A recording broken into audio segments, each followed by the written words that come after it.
Hello guys, नमस्ते सबैजनालाई। आज चाहिँ भने म मेरो लन्चको लागि गुन्द्रुकको झोल बनाउँदैछु। हेर्नुहोस् ल साथीहरू, मैले गुन्द्रुकको झोल बनाउँदैछु।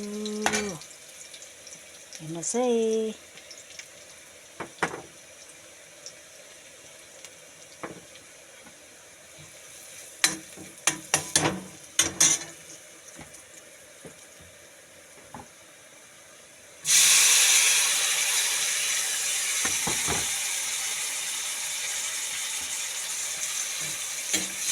गुन्द्रुकको झोलमा चाहिँ टमाटर अलि बेसी लाने, अमिलो मिठो हुन्छ।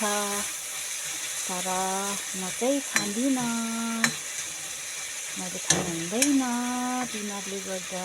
साथीहरू हेर्नुहोस् है।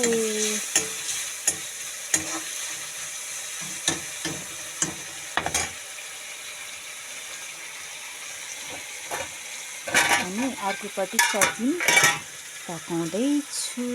हेर्नुहोस्,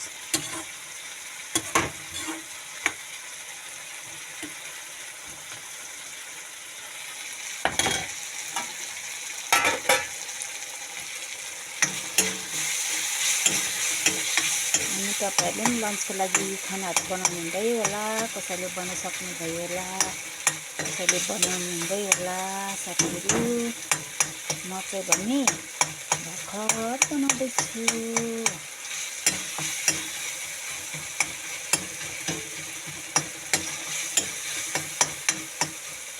अब लाउनु पर्छ गुन्द्रुक।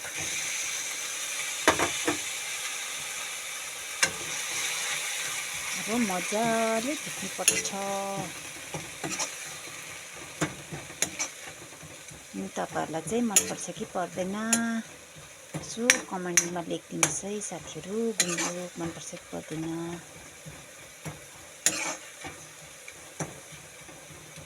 Thank you.